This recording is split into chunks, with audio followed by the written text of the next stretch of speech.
करके आगे बढ़े। चलिए बैठिए, अरे लोग बैठिए, सब हो गया। तो ये समझ आ गया आपको? आपको समझ आ गया? आगे बढ़ते हैं।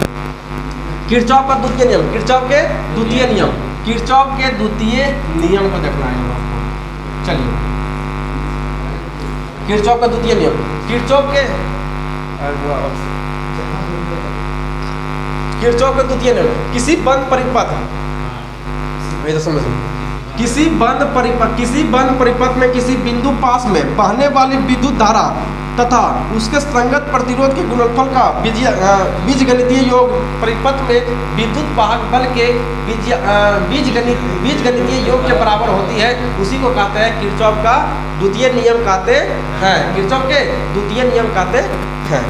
ठीक है, चलिए समझिए क्या होता है, फॉर्मूला समझिए। सिग्मा आई आर बटे सिग्मा एफ, सिग्मा क्या ई, सिग्मा ई। समझिएगा क्या कह रहा है, कह रहा है किसी बंद परिपथ में, कोई बंद परिपथ है, इसको मिटाते हैं। पहले हम फिगर यहाँ ले लेते हैं, फिगर हम यहाँ बना लेते हैं ताकि आपको ज़्यादा समझ आए। फिगर आपको यहाँ बना लेते हैं, देखिए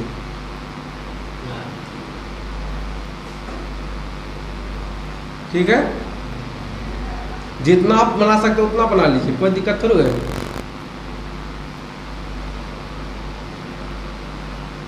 ये परिपथ कैसा है, देखिए विद्युत वाहक बल पढ़ाए थे, अगले क्लास में पढ़ा दिए थे। तो विद्युत वाहक कार्य क्या है, तो एकांक आवेश को सेल सहित पूरे परिपथ में प्रभावित करता है। लोग समझिएगा, एक बात हम आपको समझा रहे, तब इतना समय लगा। प्लस हो गया, ये माइनस हो गया, ये प्लस ये माइनस है ना, समझिएगा। देखिए यहाँ पे ध्यान दीजिएगा।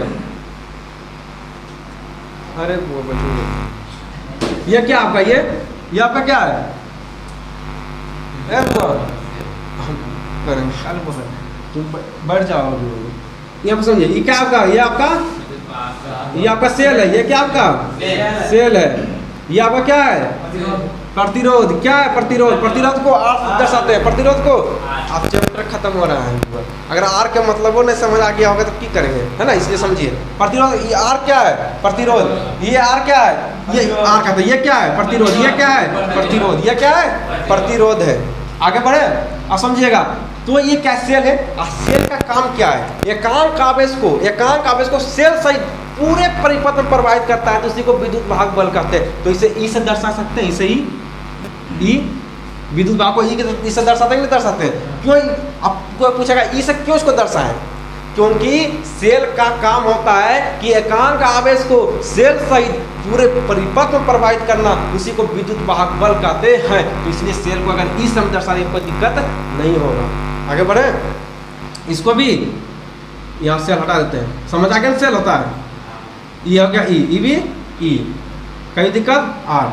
चलिए अब हम देखते हैं, अब हम जहाँ पे करंट भेजते हैं, चलिए यहाँ से भेजते हैं। I1 क्या है, धारा I1, धारा I1, उसके बाद धारा I2, धारा I2, उसके बाद धारा I2, उसके बाद I2, ये भी I2, यहाँ भी I2, और इधर से देखिए तीर का बहुत मायने रखता है, एग्जाम में तीर का बहुत मायने है। तीर गलत लगाएगा, आंसर गलत हो जाएगा। क्यों, हाँ, जहाँ पे जिसका तीर है वहाँ पे उसको तो आपको देना पड़ेगा। एग्जाम में गलती नहीं की जाओ, कहीं तीर आते देंगे कोई दिक्कत थोड़ी है, तो आपको माइनस प्लस में गलती हो जाएगा। क्यों, क्योंकि जब करंट आती है तो प्लस चिन्ह होता है, जब करंट जाती है तो माइनस चिन्ह होता है। इसमें गलती कीजिएगा, आप नोमिकल गलत हो जाएगा। आगे समझ में। चलिए अब हम यहाँ पे दिमाग लगाते हैं, ये हो गया, और कहीं दिक्कत इसमें है कहीं भी। चलिए ये हो गया प्रतिरोध R1, ये प्रतिरोध R1, ये प्रतिरोध R2, ये प्रतिरोध R3। चलिए बुआ, अब बताइएगा, अब हम इसको सिद्ध कर रहे हैं, यहाँ ध्यान दीजिएगा। इसको हम बता रहे हैं, किरचॉफ के द्वितीय नियम को बता रहे हैं, किरचॉफ के द्वितीय नियम को बता रहे हैं। देखिए ये क्या है आपका, ये I1 है, सॉरी यहाँ पे देखिए, चलिए कोई दिक्कत नहीं, यहाँ पे आपका I1, यहाँ पे I1, समझिएगा। धारा देखिए, अच्छा ये बताइए, ये ये आपका पहला प्रतिरोध है कि नहीं, ये R1 है। सब एग्जाम में सब दिया रहता है, जितना हम फिगर बनाए सब दिया रहेगा, खाली आपको सिद्ध करना पड़ेगा, सिद्ध करने का लिखता नहीं। ये आपका क्या है R1 है, ये आपका क्या है I1 है, ये आपका क्या है I1 है। अब समझिएगा, तो पहले हम देखिए I1 से चलना प्रारंभ किए, I1 R1, कहीं दिक्कत? I1 R1 कहीं दिक्कत इसमें? यहाँ लिखते हैं I1 R1, यहाँ से चले, कोई दिक्कत? फॉर्मूला पहले देखिए, फॉर्मूले पर तो काम में चलेगा, सिग्मा आई आर बराबर सिग्मा ई। अभी किसका काम कर रहे हैं? अभी आई और आर का काम कर रहे हैं, धारा और प्रतिरोध का। अभी विद्युत वाहक बल को अभी नहीं जोड़ रहे हैं, ठीक है, ध्यान दीजिएगा, इन्हें कि बहुत जोर साथे साथे जोड़ ले आइएगा तो गलत हो जाएगा, ठीक है। अब आगे बढ़ते हैं, बराबर सिग्मा आई आर 1। अब देखिए हुआ, धारा इधर से आई, इधर से जा रही है, अब धारा चल जाएगी इधर, धारा इधर चल जाएगी। धारा कहाँ जाएगी? देखिए यहाँ पे, यहाँ से आई धारा, फिर चल जाएगी यहाँ, इधर जाएगी, इसमें जाएगा कि नहीं जाएगा? इसमें गया तो विपरीत धारा जा रहा है कि नहीं जा रहा है? अगर धारा सीधा जाती, अगर धारा पूरा सीधा जाती तो प्लस लेते, क्या लेते हैं? प्लस। लेकिन धारा क्या हो रहा है? इधर से तो आ रही है, इधर से आ रही है, लेकिन इस लाइन में फिर घुस गया, इस लाइन में घुस गया।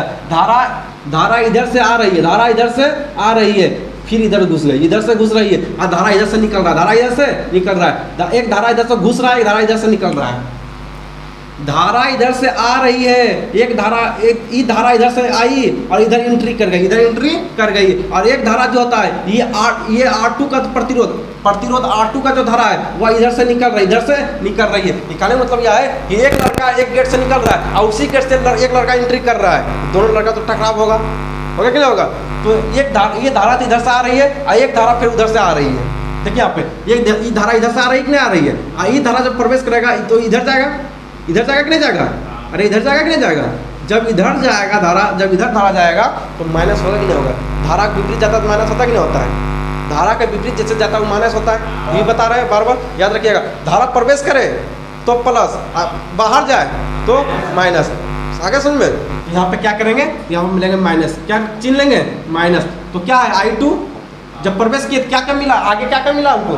जो आपको आगे मिले उसको लिख लेना। I2 मिला, उसके बाद प्रतिरोध कौन सा मिला है?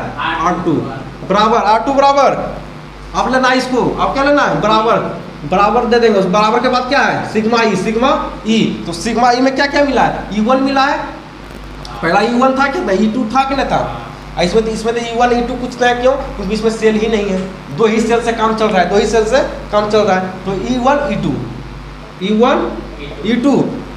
समझिएगा, E1 E2 प्लस E2, अब प्लस लेंगे या माइनस? ये नहीं कि यहाँ देखिएगा, ये आपका गलत यहाँ पे है, यहाँ पे आप ध्यान दीजिए, यहाँ पे E1 प्लस E2 लिया है, तो ये प्लस सही लगा या गलत लगा है? नहीं, यहाँ पे क्यों? जल्दी बोलिए।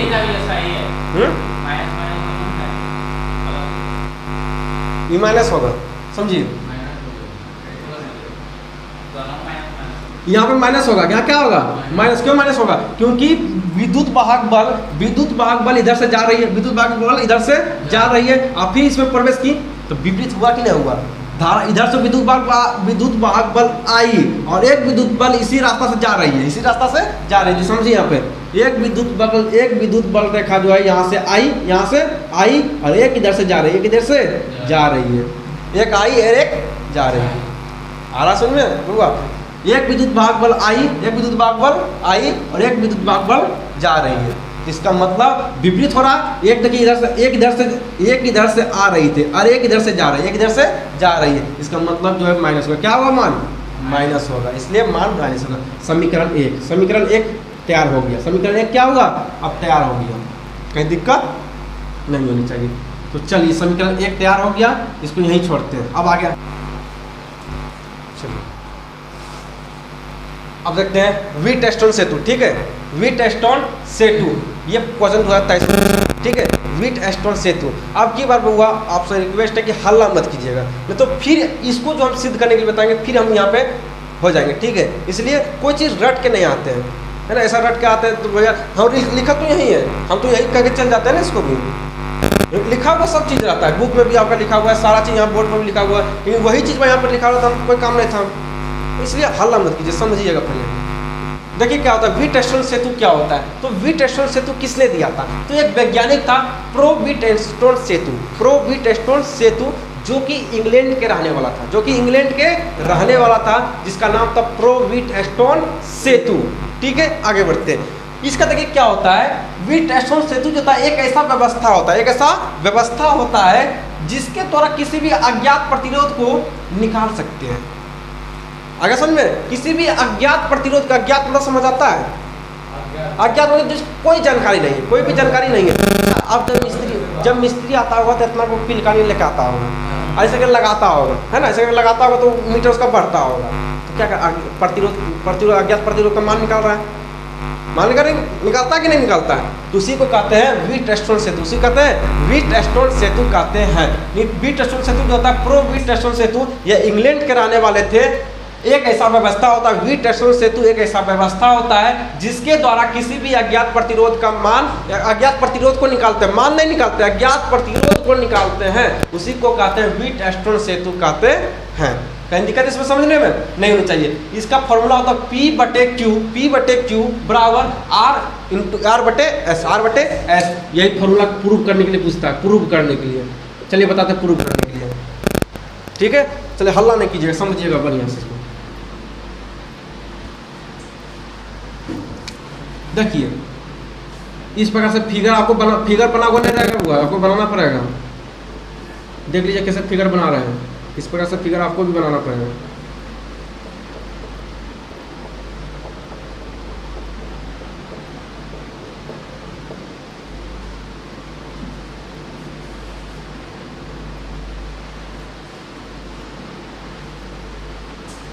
आप क्या करिए, प्रतिरोध बनाइएगा, प्रतिरोध बन गया, प्रतिरोध बन गया, प्रतिरोध बन गया, प्रतिरोध बन गया। कहीं दिक्कत इसमें?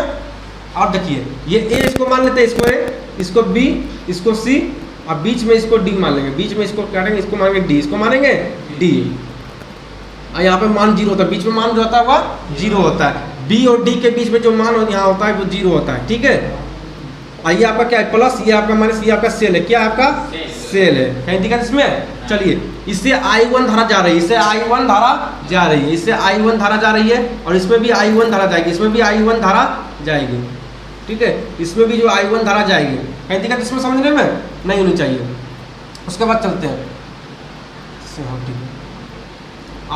I1 और I2 इसमें जाएगा I2 धारा, इसमें I2 धारा, और इसमें भी I2 धारा। देखिए ये आपका क्या है, समझिएगा, ये आपका क्या है, प्रतिरोध। ये क्या आपका है, प्रतिरोध। ये आपका क्या है, प्रतिरोध। ये आपका क्या है, प्रतिरोध। आप समझिएगा होगा P/Q बराबर R/S, समझिएगा। आप यहाँ पे R नहीं लिखेंगे, कहिएगा क्यों भैया R नहीं लिखेंगे, वो लिख दीजिए, कोई दिक्कत R ना है। अगर आप यहाँ पे R लिखते हैं तो आपका सिद्ध नहीं होगा, ये प्रूफ नहीं हो पाएगा। अगर R आप लिखते हैं, अगर प्रतिरोध को R मान लेते हैं तो आपका सिद्ध होने वाला फॉर्मूला नहीं है, इसलिए प्रतिरोध को R नहीं मानिएगा, है ना। ये नहीं बोले कि सबको एगो को R मानिएगा, क्योंकि एगो R यहाँ पर दिया हुआ था, एगो को R मान लीजिएगा, एक प्रतिरोध को R मान लीजिएगा, बाकी सभी प्रतिरोध को R नहीं मानिएगा, नहीं तो ये फॉर्मूला सिद्ध नहीं होने वाला है। ठीक है, तो एगो को मानिएगा P, एगो को मानिएगा P, एगो को P, दूसरा को मानिएगा, एगो P, दूसरा को Q, दूसरा का Q, और तीसरा का S, और इसका मान लीजिएगा इसको R, इसको R। आप समझिएगा, यहाँ से धारा गई, ये सेल है, सेल से धारा यहाँ से गई, समझिएगा। ये वहाँ पे फिगर बना दिए हैं, यहाँ पे हम मिटा दीजिए, कोई दिक्कत इसमें ना होगा। ठीक है, यहाँ पे यहाँ से जो है, यहाँ से धारा गई, धारा जा रही है, धारा गई, एक धारा रास्ता, एक जो है धारा जाने का रास्ता, यानी कि आवेश जाने का रास्ता ये था, आवेश जाने का रास्ता एक ये था, एक आवेश जाने का रास्ता ये था, है ना, एक आवेश जाने का रास्ता ये था, और एक आवेश जाने के लिए रास्ता ये था। तो इसमें इस धारा में I1 धारा चल गया, इसमें I1 धारा चला गया, और इसमें भी I1 धारा चला गया, और एक जो इसमें जो चल आया धारा, इसमें I2 धारा आया, इसमें I2 धारा आया, इसमें I2 धारा आया, और इसमें भी क्या गया, तो I2 धारा गया, इसमें I2 धारा गया। कहीं दिक्कत यहाँ पे, कहीं इसमें दिक्कत हो रहा है, नहीं होनी चाहिए, आप समझिएगा। अब देखिए यहाँ लिखिएगा, यहाँ पे ए बंद वलय, इसको मिटा दें, यहाँ लिखते हैं बंद वलय ए बी डी ए में। देखिए ए बी डी ए। देखिए इस प्रकार से फिगर बनेगा। ये हो गया सी ए, ये हो गया बी, ये हो गया डी। अब देखिए A B D A, A B D A, पहले इसका मान निकालेंगे। ए बी डी ए, पहले इसका मान निकालेंगे, इसका मान निकालेंगे तो क्या होगा लिखिएगा। तो इसको मिटा देते हैं तो होगा I1P, उसके बाद I1P, उसके बाद क्या होगा I2 प्लस नहीं भी हुआ क्योंकि धारा देखिए यहाँ से जा रही, धारा यहाँ से जा रही है, धारा इधर से जा रही है। अब फिर देखिए धारा यहाँ से जाएगी तो यहाँ से एक धारा इधर से जा रही है, एक धारा इधर से जा रही है, तो इसका मान क्या होगा माइनस में, क्या होगा माइनस में होगा। प्लस न लगाइएगा, अगर प्लस यहाँ पे लगाते हैं देखिए यहाँ पे, क्योंकि एक धारा इधर से जा रही है, एक धारा इधर से जा रही है। चलिए यहाँ पे फिगर हम बना ही देते हैं ताकि आपको आराम से समझ आए। देखिए यहाँ पे इस प्रकार से, तो एक धारा यहाँ से जा रही है, एक धारा यहाँ से जा रही है, और एक धारा यहाँ से जा रही है, एक धारा यहाँ से जा रही है, और एक धारा फिर यहाँ से जा रही है। ऐसे धारा गई, ऐसे धारा गई, और फिर इधर से गई, और एक धारा इधर से आ रही है, एक धारा इधर से आ रही है। तो जब दोनों, जब एक ऑपोजिट साइड चल रहा है ना, विपरीत साइड जा रहा है, तो जब भी विपरीत जाए एक धारा आ रही है, एक धारा जा रही है, तो माइनस देंगे। क्या देंगे माइनस। यही तीनों तो खेले मिले। तो अब क्या होगा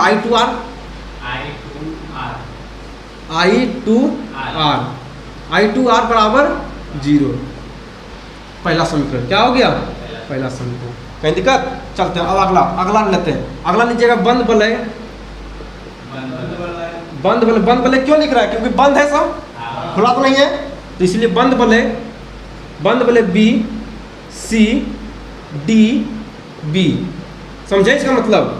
तो इसका मतलब इसमें आपकी बार इस प्रकार से जाएगा, आपकी बार इस प्रकार से जाएगा। समझ में, बी सी और डी में, बी सी डी बी, है ना समझ में। आपकी बार इसमें चलेगा। तो चलिए इसमें हो जाएगा I1 Q, धारा एक धारा इधर से जा रही है, एक धारा इधर से जा रही है, एक धारा इधर से आ रही है, तो माइनस होगा, माइनस I2 S बराबर 0। समीकरण कहीं दिक्कत नहीं होनी चाहिए। अब देखिए अब क्या करेंगे, अब करना यही है I1P, इसको मिटा दें। अब इसका कोई काम नहीं, समझिएगा।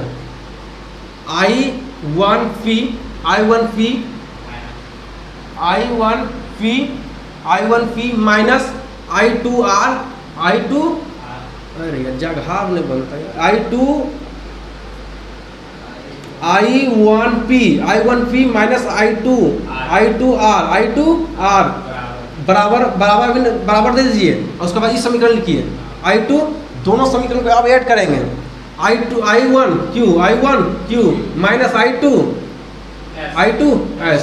बगवा हो, माइनस पे इधर लाइएगा, ये गुणाम है कि नहीं, इधर भागा होगा I1P बटे I1Q इंटू, उसके बाद इधर बचिए इसको I2 S, I2 ये क्या आपका, ये R है, I2R, I1 cancel, I2 cancel, तो P बराबर Q बराबर S बटे R, यही प्रूफ। आगे सुन, ये आपका प्रूफ हो गया। समझ में आया? समझ आया? वो अगर नहीं समझ फिर पूछिए, झूठो बुढ़िया कहाँ दिखाइए, ये इसमें चलिए कोई दिक्कत नहीं, आपका जो इच्छा है हो गया। इतना परेशानी था ना, कोई दिक्कत नहीं। आगे समझ में, चलिए आगे बढ़ते हैं। समझ आया कि ना आया? चलिए समझ आ गया, ठीक है। अब आते हैं मीटर सेतु। क्या पढ़ाएंगे? मीटर सेतु। देखिए मीटर सेतु क्या होता है, मीटर सेतु की सहायता से अज्ञात प्रतिरोध का मान निकालते हैं। समझेगा, इसमें क्या करते थे, अज्ञात प्रतिरोध को निकालते थे, लेकिन इसमें अज्ञात प्रतिरोध के मान निकालते हैं। ठीक है, मीटर सेतु जो होता है, मीटर सेतु की सहायता से अज्ञात प्रतिरोध का मान निकालते हैं, और यही मीटर सेतु इसी के सिद्धांत के ऊपर कार्य करता है ना। सिद्धांत जब पूछे तो बोलिएगा कि मीटर सेतु व्हीटस्टोन सेतु के सिद्धांत के ऊपर कार्य करता है। कहने का तात्पर्य ये तो एकरे सब काम कर रहा है, ये तो एकरे सब काम कर रहा है, तो एकरे के ऊपर काम करता है। तो एग्जाम में ये अपन ऑप्शन है जल्दी पूछता है, लेकिन पूछता है इसी के बारे में। ठीक है, याद रखिएगा कि व्हीटस्टोन सेतु जो होता है यह एक ऐसा व्यवस्था होता है जिसके कारण जो अज्ञात प्रतिरोध को निकालते हैं। लेकिन मीटर सेतु क्या होता है? मीटर सेतु एक ऐसी व्यवस्था होती है जिससे अज्ञात प्रतिरोध का मान निकालते हैं। और ये जो होता है मीटर सेतु जो होता है ये व्हीटस्टोन सेतु के जो है सिद्धांत के ऊपर कार्य करता है। निकालने मतलब यह है सारा जो 2 कॉपी इसी का करता है, 2 कॉपी इसी का करता है। इसीलिए इसको कहते हैं कि ये मीटर सेतु जो होता है, ये मीटर सेतु जो होता है ये जो है व्हीटस्टोन सेतु के सिद्धांत के ऊपर कार्य करता है। खत्म हो गया, आगे बढ़ते हैं। आगे आपका है विभव मापी। क्या है आपका?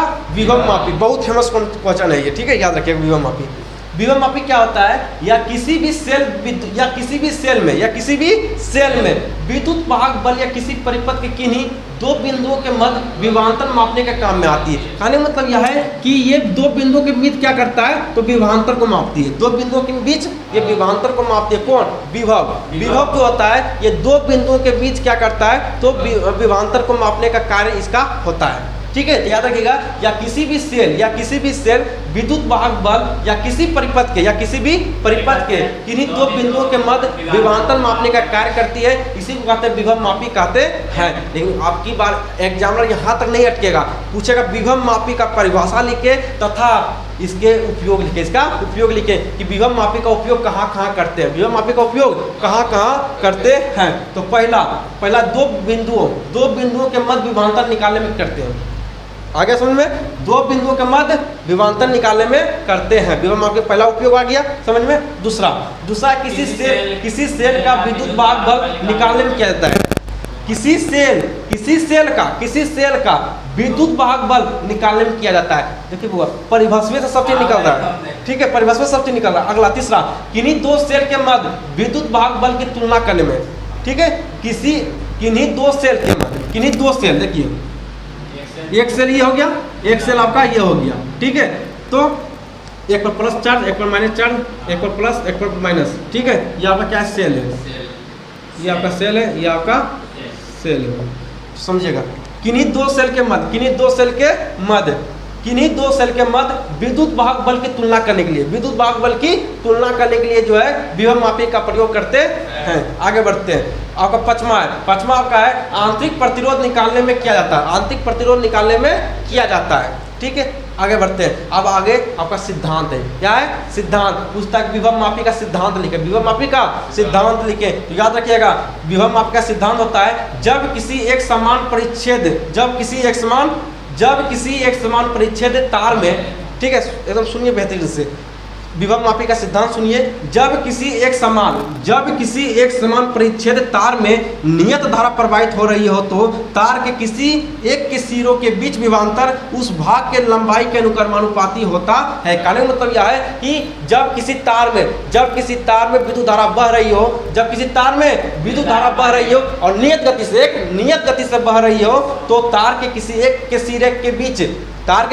सिरे के बीच क्या होता है? विभवांतर उस भाग के लंबाई के अनुक्रमानुपाती होता है। उसी को विभव मापी का सिद्धांत कहते हैं। आगे समझ में? चलिए आगे बढ़ते हैं। अब आते हैं उसके बाद किरचॉफ का, याद रखिएगा, अब इसको आपको नहीं बताए थे तो सुनिए यहाँ पे।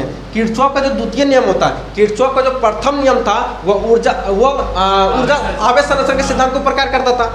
ठीक है, किरचॉफ का प्रथम नियम आवेश संरक्षण के सिद्धांत को प्रकार करता है, लेकिन किरचॉफ के द्वितीय नियम जो होता है ये ऊर्जा संरक्षण के नियम को प्रकार करता है। यही याद रखिएगा। ठीक है, आपसे इसमें भी पूछेगा और आपके जो है ऑब्जेक्टिव में पूछता है। ठीक है, आगे बढ़ते हैं। आगे आपका है विभव प्रवणता। ठीक है, विभव प्रवणता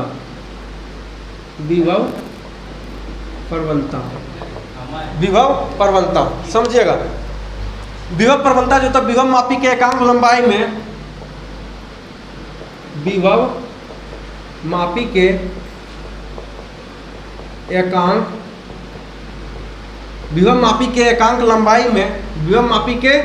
लंबाई में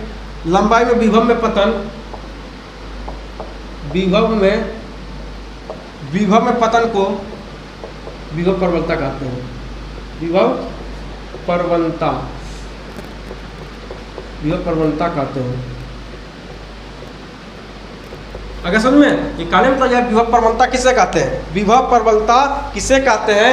तो विभव मापी के एकांक लंबाई में, विभव मापी के एकांक लंबाई में विभव में पतन को, विभव में पतन को क्या करते हैं? तो विभव प्रवणता कहते हैं, विभव प्रवणता कहते हैं।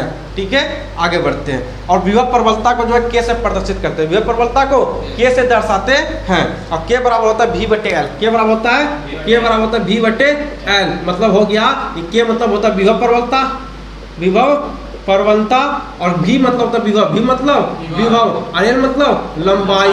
अगर समझे देखिए कार्य में तात्पर्य है कि विभव के लंबाई, विभव के लंबाई है ना, समझिए विभव मापी के एकांक लंबाई, विभव मापी के एकांक लंबाई को विभव प्रबलता कहते हैं, विभव मापी के एकांक लंबाई को विभव प्रबलता कहते हैं। फॉर्मूला तैयार कीजिए, विभव मापी के एकांक लंबाई को विभव प्रबलता कहते हैं, विभव प्रबलता कहते हैं। यही आपका जो है विभव प्रबलता का परिभाषा था। और आपका चैप्टर नंबर 3 जो है बहुत ही बेहतरीन तरह से समाप्ति हो गया है और आपको बेहतरीन रूप से समझ भी आया होगा, है ना। और कहीं भी दुख दर्द परेशानियां हो, है ना, तो आप पूछिए, है ना, हम समझाएंगे। लेकिन याद रखिएगा ये चैप्टर तो आपका समाप्त हो गया है। रिवीजन कीजिए, जब तक आप रिवीजन नहीं कीजिए तब तक ये चैप्टर आपका होने वाला नहीं है प्यारे बच्चों। जो हम बोलेंगे स्पष्ट बोलेंगे कि आप जब तक रिवीजन नहीं कीजिए चैप्टर तो खत्म हो गया, आपको रिवीजन करना बहुत ही जरूरी है। और फिर जो आपको चैप्टर नंबर 4 के साथ फिर नेक्स्ट क्लास में मिलेंगे।